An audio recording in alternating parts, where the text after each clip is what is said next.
আমাদেরকে ধোঁকা দেওয়া হয়েছে নির্বাচনের নামে, সমগ্র জাতিকে বোকা বানানো হয়েছে। কারণ আওয়ামী লীগের মতো তারা দিনের বেলাও ভোট ডাকাতি করে নাই, রাত্রি বেলাও ভোট ডাকাতি করে নাই। 4:30 থেকে 6টার মধ্যে যারা বেশি ভোট পেয়েছে তাদের ভোটগুলি ডবল সিল মেরে বাতিল করে দিয়েছে, অথবা কয়েকটা ভোট যেখানে শর্ট পড়েছে সেটা নতুন ভাবে সিল মেরে বাক্সের মধ্যে ঢুকানো হয়েছে। এখানে অনেক প্রিসাইডিং অফিসার এটার সাথে সরাসরি জড়িত। আমরা আশা করব দেরিতে হলেও ইউনূস সাহেব দেশদ্রোহিতার সামিল হবেন না। বর্তমানে যে কাজটা হয়েছে এটা একটা দেশদ্রোহিতার সামিল।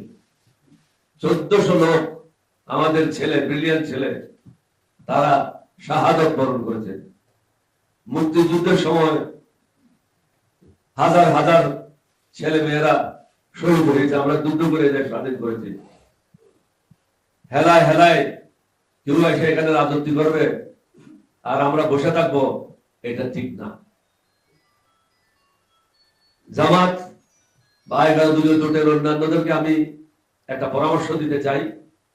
এখন আমরা আছি 11 দলীয় ঐক্যজোট, 11 দলীয় নির্বাচনী জোট, যেটা জোটও বলা যায় না, ঐক্য জোটও বলা যায় না, এটা একটা নির্বাচনী সমঝোতা।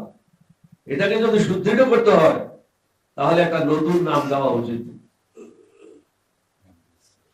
ন্যাশনাল অ্যালায়েন্স ফর ডেমোক্রেসি অথবা National Alliance for Social justice, যেটাই পছন্দ করেন, বা অন্যটাই হতে পারে। আমি যে নামগুলি দিচ্ছি এটা হবে, এটা ঠিক না। এবং প্রতীক 11 দলের বিভিন্ন দলের যে প্রতীক আছে এই প্রতীক কোনোটাই হবে না। নতুন একটা প্রতীক বেছে নিয়ে আমাদেরকে ঐক্যবদ্ধভাবে আন্ডার ওয়ান প্ল্যাটফর্ম এগিয়ে যেতে হবে। এতে আমাদের মধ্যে ঐক্য আরো সুদৃঢ় হবে। নির্বাচনের সময় অনেক জায়গায় এই ঐক্যটা খুব ঢিলা ঢালা ছিল, এটাই বাস্তবতা।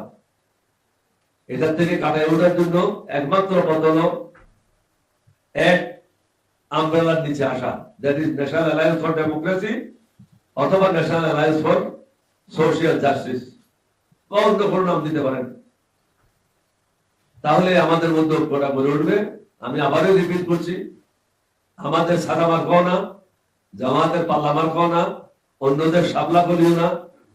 একটা নতুন মার্কা নিয়ে, নতুন নাম নিয়ে আমাদেরকে এগিয়ে যেতে হবে। তাহলে আমাদের মধ্যে ভ্রাতৃত্বের বন্ধন আরো শক্তিশালী হবে এবং আমাদের মধ্যে যে ভুল বুঝাবুঝি যদি থাকে কোন স্তরে সেটাও দূরীভূত হবে।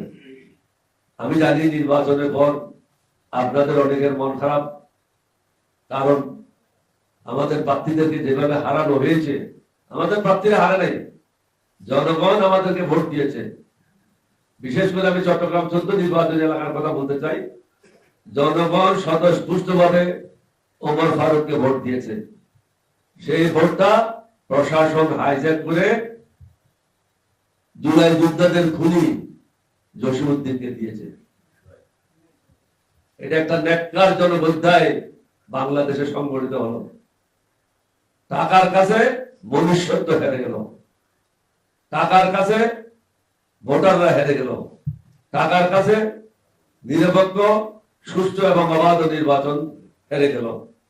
বাংলাদেশের জনগণ অবৈধ টাকার কাছে বন্দী হয়ে গেল।